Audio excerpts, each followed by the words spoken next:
ഡെസീസ് ആർക്കേഴ്സിൻ്റെ പുതിയൊരു വീഡിയോയിലേക്ക് എല്ലാവർക്കും സ്വാഗതം. എല്ലാവരും സുഖമായിട്ടിരിക്കുകയെന്ന് വിചാരിക്കുന്നു. അൽഹംദുലില്ലാ ഞാനിവിടെ സുഖമായിട്ടിരിക്കുകയാണ്. പിന്നെ നമ്മുടെ സ്വന്തം പുട്ടുപൊടി കൊണ്ട് ഉണ്ടാക്കുന്ന കുറച്ച് വിഭവങ്ങളാണ് കേട്ടോ ഇന്നത്തെ വീഡിയോയിൽ കാണിക്കുന്നത്. അപ്പോൾ പുട്ടുപൊടി എങ്ങനെ ഉണ്ടാക്കുന്നതെന്ന് കാണിക്കാം, അതുകൊണ്ട് ഉണ്ടാക്കുന്ന വിഭവങ്ങളും ഞാനിതിൽ ഷെയർ ചെയ്യുന്നുണ്ടേ. ഇടയ്ക്ക് ഈ പുട്ടുപൊടിൻ്റെ കാര്യം പറയുമ്പോൾ അധികം ആൾക്കാർ ചോദിക്കാറുമുണ്ട് കേട്ടോ. എല്ലാ വീഡിയോയിലും ഉണ്ടാവും, ആരെങ്കിലും ഒന്നോ രണ്ടോ ആൾക്കാർ അതിൻ്റെ റെസിപ്പി ഷെയർ ചെയ്യുമെന്ന് ചോദിക്കലുണ്ട്. അപ്പോൾ അതുകൊണ്ടാണ് ഇന്നത്തെ വീഡിയോ ഇങ്ങനെ ഒന്നാക്കിയത്. അപ്പോൾ ഈ ഒരു പുട്ടുപൊടി കൊണ്ട് ഇഡ്ഡലി ഉണ്ടാക്കാം, പിന്നെ അതേപോലെ നെയ്പ്പത്തിൽ ഉണ്ടാക്കാം, പുട്ടുണ്ടാക്കാം, പിന്നെ അതേപോലെ ഇതേപോലെ കൈപ്പത്തിരി ഉണ്ടല്ലോ അതും ഉണ്ടാക്കാം കേട്ടോ. അപ്പോൾ പുട്ടുപൊടി എങ്ങനെ ഉണ്ടാക്കുന്നത് വെച്ചാൽ ആദ്യം തന്നെ ഞാൻ എടുത്ത് റേഷൻ കടയിൽ 3 കിലോ ഈ അരിയാണ് കേട്ടോ.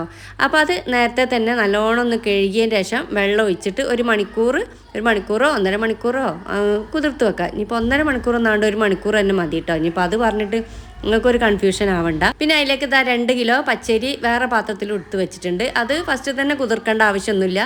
നമ്മൾ കഴുകി ഊറ്റാൻ നേരം പിന്നെ വെള്ളം ഒഴിച്ചിട്ട് ചെയ്താൽ മതി കേട്ടോ. ആദ്യം നമ്മൾ 1 മണിക്കൂർ കുതിർത്ത് വെച്ച അരിയും പിന്നെ ഇപ്പോൾ ഈ ഒരു പച്ചരിയും കൂടി ഒന്ന് കഴുകി ഊറ്റിയിട്ട് ഈ ഒരു ഓട്ടപാത്രത്തിലേക്ക് ഇട്ട് കൊടുക്കുന്നുണ്ട്. മൂടേരി നമ്മൾ കഴുകിയിട്ട് വെള്ളം ഒഴിച്ച് വെച്ചതാണ്. അപ്പോൾ അത് പിന്നെ കഴുകേണ്ട ആവശ്യമൊന്നുമില്ല, വെള്ളം ഒന്ന് ഊറ്റിയാൽ മാത്രം മതി. ഈ ഒരു 3 കിലോ മൂടേരിയും 2 കിലോ പച്ചരിയാണ് കേട്ടോ വേണ്ടത്. അപ്പോൾ അത് മില്ലിൽ കൊണ്ടുപോയി വറുക്കാൻ പറഞ്ഞാൽ മതി. ഇവിടെ 5 കിലോനുണ്ടെങ്കിലേ വറുത്ത് കിട്ടുള്ളൂ. അപ്പോൾ ഞാൻ അതുകൊണ്ടാണ് സ്ഥിരമായിട്ട് 5 കിലോ തന്നെ ഈ ഒരു പൊടി റെഡിയാക്കി എടുക്കുന്നത്. അപ്പോൾ നിങ്ങളുടെ നാട്ടിൽ അങ്ങനെ പൊടിപ്പിച്ചെടുക്കുന്നുണ്ടെങ്കിൽ നല്ലതാണ് കേട്ടോ. അപ്പോൾ ഇവിടെ ഗോതമ്പ് പൊടി പിന്നെ അതേപോലെ ഈ പുട്ടുപൊടി പത്തിരിപ്പൊടി അത് മസ്റ്റായിട്ട് ഏത് കാലത്തും തീരാത്ത രൂപത്തിൽ ഉണ്ടാവും കേട്ടോ. അപ്പോൾ ഒന്ന് തീരുമ്പോഴത്തേക്ക് തന്നെ എനിക്ക് ടെൻഷനാണ്. ചോറ് വെക്കുന്ന അരി തീരുന്ന പോലാണ് ഈ പൊടികൾ തീർന്നാൽ. പിന്നെ ഇതിൽ വേറൊരു കാര്യം എന്താ വെച്ചാൽ ഈ പിന്നെ ബ്രൗൺ റൈസ് 1 കിലോൻ്റെ ഞാൻ പുട്ടിൻ്റെ പൊടിയാക്കി പൊടിച്ച് വെച്ചിട്ടുണ്ടായിനി.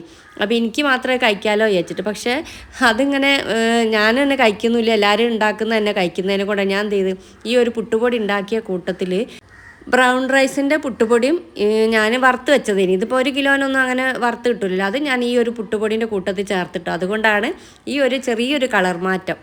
ഇവിടെ ഇനി അരി ആയാലും ഗോതമ്പായാലും മുളകായാലും ഒക്കെ പൊടിപ്പിക്കാൻ നല്ല സുഖമാണ് കേട്ടോ. അപ്പോൾ കഴുകി വൃത്തിയാക്കി ഉണക്കിയിട്ട് ഇതവിടെ എടുത്ത് വെച്ചാൽ മില്ലിൽ ആൾ വന്ന് കൊണ്ടുപോവുകയും ചെയ്യും, അതേപോലെ തന്നെ വൈകുന്നേരം തിരിച്ച് കൊണ്ടുവരികയും ചെയ്യും. പിന്നെ നല്ലൊരു പാത്രത്തിലേക്ക് പുട്ടുപൊടി എടുത്ത് വെക്കുകയാണ് കേട്ടോ. അപ്പോൾ കൈപ്പത്തിരി ചുട്ടത് നമ്മളെ പഴയ പുട്ടുപൊടിയാണ്, ഇതിപ്പോൾ പുതിയതായിട്ട് പൊടിപ്പിച്ചതാണ്. അപ്പോൾ ഈ ഒരു പാത്രത്തിൻ്റെ ലിങ്ക് ഞാൻ ടാഗ് ചെയ്യും കേട്ടോ. നല്ലൊരു ക്യൂട്ടായിട്ടുള്ള നല്ല ഭംഗിയുള്ള പിന്നെ അതേപോലെ നല്ല ക്വാളിറ്റി ഉള്ള പാത്രമാണ് കേട്ടോ. എന്തായാലും ഒന്ന് വേണമെങ്കിൽ ഒന്ന് വാങ്ങി നോക്കേണ്ടി ഞാൻ ടാഗ് ചെയ്യേ. ഫസ്റ്റ് തന്നെ ഞാൻ ഉണ്ടാക്കുന്നത് നെയ്പ്പത്തലാണ്. അപ്പോൾ ഒരു വലിയൊരു പാത്രത്തിലേക്ക് ആവശ്യത്തിനുള്ള പൊടി ചേർത്ത് കൊടുക്കുകയാണ്. അപ്പോൾ നമുക്ക് കുറച്ച് മതി. അപ്പോൾ ഞാനും കാക്കി മാത്രമേ ഉള്ളൂ, അപ്പോൾ അതുകൊണ്ടാണ് കുറച്ച് എടുത്തത് കേട്ടോ. അപ്പോൾ നിങ്ങൾക്ക് എത്രയാണോ ആവശ്യിച്ചാൽ അതിനനുസരിച്ചിട്ട് പൊടി ഇട്ടാൽ മതി. പിന്നെ അതിലേക്ക് പാകത്തിനുള്ള പൊടിപ്പും പിന്നെ നല്ല തിളച്ച വെള്ളം കൂടി ഒഴിച്ചിട്ട് ആ ഒരു പൊടീൻ്റെ പാകത്തിനനുസരിച്ചിട്ടുള്ള വെള്ളം കേട്ടോ. ഒരിത്തിരി ലൂസായിക്കോട്ടെ, ഒരുപാട് നമ്മൾ സാധാരണ നൈസ് പത്തിരിയും കൈപ്പത്തിരിയും ചൂടിന് അത്ര വേണ്ട, അത്രയല്ല, ലേശം കൂടി ഒരു ലൂസിലാണ് ആ തിളച്ച വെള്ളം ഒഴിച്ച് കൊടുക്കേണ്ടത്. എന്നിട്ട് ഒരു 10 മിനിറ്റോ ഒന്ന് മൂടി വെക്കുക. നമ്മൾ ഈ ഒരു തേങ്ങൻ്റെ മിക്സ് അരച്ചെടുക്കുന്നത് വരെ. മിക്സിൻ്റെ ചെറിയ ജാറിലേക്ക് നമ്മൾ ഒരു മുറി തേങ്ങൻ്റെയും പകുതിയാണ് കേട്ടോ എടുത്തത്, കുറച്ച് പൊടി ആയതുകൊണ്ടാണ്. പിന്നെ ഒരു 3-4 അല്ലി ചുവന്നുള്ളിയും പിന്നെ കുറച്ച് വലിയ ജീരകമാണ് ചേർക്കുന്നത്. അപ്പോൾ ഇനി നിങ്ങൾക്ക് വലിയ ജീരകം ഇഷ്ടമല്ല, ചെറിയ ജീരകം ആണെങ്കിൽ അതും ചേർത്ത് കൊടുക്കട്ടോ. ചിലവരങ്ങനെ ചെറിയ ജീരകം ചേർക്കുന്നത് കാണാറുണ്ട്, പക്ഷേ ഇവിടെ വലിയ ജീരകമാണ് കേട്ടോ ഒരു ടേസ്റ്റായിട്ട് തോന്നിയിട്ടുള്ളത്. അപ്പോൾ ഒന്ന് ഒതുക്കിയിട്ട് ഈ ഒരു മാവിലേക്ക് ചേർത്ത് കൊടുത്തിട്ട് നല്ലോണം ഒന്ന് കുഴച്ചെടുക്കണം. ഇത് സാധാരണ നെയ്പ്പത്തിൽ ഉണ്ടാക്കുന്ന പോലെ, പക്ഷേ ചിലവർ നെയ്പ്പത്തിൽ അരി അരച്ചിട്ടല്ലേ ചുടുക. അപ്പോൾ അങ്ങനെ അരയ്ക്കാനൊന്നും മെനക്കാണ്ട് നമ്മളെ കയ്യിൽ പുട്ടുപൊടിയൊക്കെ ഉണ്ടെങ്കിൽ ഈ ഒരു പുട്ടുപൊടി നല്ല കേട്ടോ, നമ്മൾ സാധാ പുട്ടുപൊടി ആയാലും ഒക്കെ ഉണ്ടാക്കിയെടുക്കുക. പിന്നെ ഇതിലേക്ക് ഞാൻ നൈസ് പത്തിരിൻ്റെ പൊടിയൊന്നും ചേർക്കുന്നില്ല കേട്ടോ കുഴക്കുന്ന സമയത്ത്. അപ്പോൾ നല്ലോണം ഒന്ന് കുഴ വരണം, ഓവർ ടൈറ്റ് ആവാതെ കുറച്ചൊന്ന് ഒരു ലൂസിൽ കേട്ടോ, ഒരുപാട് ലൂസാകാൻ വേണ്ട. പിന്നെ ചെറിയ ബോളായിട്ട് എടുത്തിട്ട് അതേപോലെ ഈ പേപ്പറിൻ്റെ മേലെ വെച്ചിട്ട് ഇങ്ങനെ ഒരു പ്ലേറ്റിൽ ഇങ്ങനെ ഓരോരുത്തർ ചെയ്യുന്നത് കണ്ടിട്ട് ചെയ്ത് നോക്കുക കേട്ടോ. ഞങ്ങളൊക്കെ ശരിക്കും കൈകൊണ്ട് ഇങ്ങനെ അമർത്തുകയാണ് ചെയ്യുക, കൈകൊണ്ട് ഇങ്ങനെ ജസ്റ്റ് ഒന്ന് വട്ടത്തിലാക്കിയിട്ടൊന്ന് അമർത്തുക ചെയ്യൽ. അപ്പോൾ അതിങ്ങനെ ചെയ്ത് നോക്കിയപ്പോൾ കുഴപ്പമൊന്നുമില്ല. പിന്നെ ഒരുപാട് തിന്നായി പോയാൽ പൊങ്ങി വരില്ല കേട്ടോ ഈ ഒരു നെയ്പ്പത്തിൽ. അപ്പോൾ ലേശം ഒരിത്തിരി കട്ടി വേണം നമ്മൾ ആ പരത്തി എടുക്കുമ്പോൾ.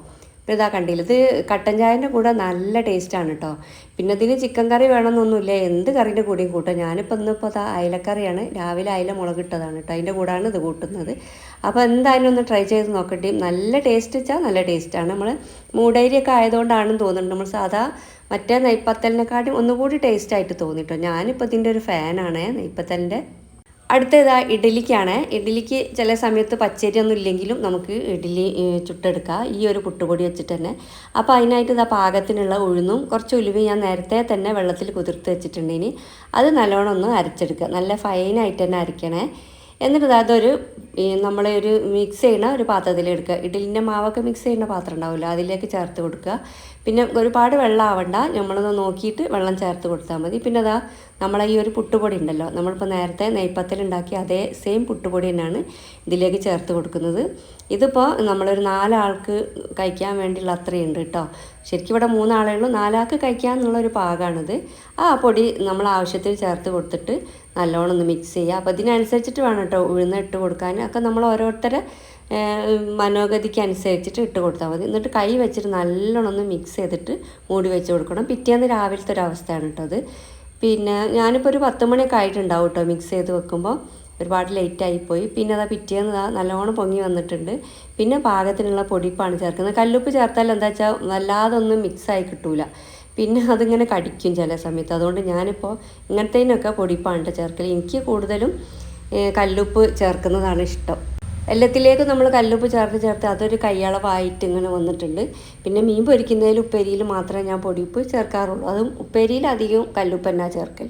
പിന്നെ അത് ഇഡ്ഡലി തട്ട് അടുപ്പത്ത് വെച്ചിട്ട് നല്ലോണം ഒന്ന് ചൂടായതിനു ശേഷം കുറച്ച് മെഴുക്കൊക്കെ തേച്ച് കൊടുത്തിട്ടുണ്ട് കേട്ടോ. പിന്നെ അതാ നമ്മൾ സാധാരണത്തെ പോലെ ഇഡ്ഡലി ചുട്ടെടുക്കുന്നുണ്ട്. അപ്പോൾ സാധാരണ ഇഡ്ഡലീൻ്റെ മാതിരിയല്ല കേട്ടോ, പെട്ടെന്ന് അത് അതിൻ്റെ മേലൊന്ന് പോരുന്നുണ്ട്, എന്താ സംഭവം എന്നറിയില്ല. പക്ഷെ നല്ല ടേസ്റ്റ് ഉണ്ടായിരുന്നു കേട്ടോ. നമ്മൾ സാധാ ഇഡ്ഡലി പോലെ തന്നെ, വേറെ മറ്റേ ഇഡ്ഡലി പച്ചരി അരയ്ക്കാത്ത ഇഡ്ഡലിയാണെന്നൊന്നും തോന്നുന്നില്ല ഈ ഒരു പുട്ടുപൊടി വെച്ച് ഉണ്ടാക്കുമ്പോൾ. പിന്നെ ഇത് എളുപ്പമാണ്, നമുക്ക് എപ്പം വേണമെങ്കിലും ഇത് ഉണ്ടാക്കാമല്ലോ. എപ്പോൾ വേണമെങ്കിലല്ല, നമ്മൾ തലേന്ന് കുതിർത്തും റെഡിയാക്കി വെക്കണം. എന്നാലും എനിക്കൊന്നും കൂടി ഒരു മറ്റേ പച്ചരി ഇടുന്നതിനേക്കാളും ഒരു എളുപ്പമായി തോന്നി. പിന്നെ സെയിം പുട്ടുപൊടി കൊണ്ട് തന്നെ പുട്ട്, ഇതിപ്പോൾ സ്ഥിരമായിട്ട് ഇവിടെ ചുടുന്നതാണ്. ഇവിടെ പുട്ട് വലിയ ഇഷ്ടമാണ് കേട്ടോ എല്ലാവർക്കും. അതിൻ്റെ കൂടെ കറി മാത്രമേ ഇവിടെ മാറലുള്ളൂ. പുട്ട് ഡെയിലി ചുടുന്നല്ല, എന്നാലും അധിക ദിവസവും പുട്ട് ചുടാറുണ്ട് കേട്ടോ. അപ്പോൾ നല്ലൊരു കളറും ഉണ്ട് അല്ലേ, ആ മറ്റേ ബ്രൗൺ റൈസിൻ്റെ ഇത് ചേർത്തതിനെ കൊണ്ടൊരു നല്ലൊരു കളറും ഉണ്ട്. കളറും എനിക്ക് ഇഷ്ടമായിട്ടുണ്ട് കേട്ടോ. പിന്നെ അടുത്തത് നമ്മളിതത് ഈ ഒരു പുട്ടുപൊടി ബ്രൗൺ റൈസിൻ്റെ പൊടിയൊന്നും ചേർക്കാത്ത പൊടിയാണ് കേട്ടോ. അപ്പോൾ ഇത് നമ്മളെ കയ്യിൽ ബാക്കി ഈ പൊടിപ്പിക്കുന്നതിന് മുമ്പ് എടുത്തിട്ടുള്ള വീഡിയോ ആണിത്. അപ്പോൾ ഇന്നിപ്പോൾ കൈപ്പത്തിരിയാണ് കേട്ടോ ഉണ്ടാക്കുന്നത്.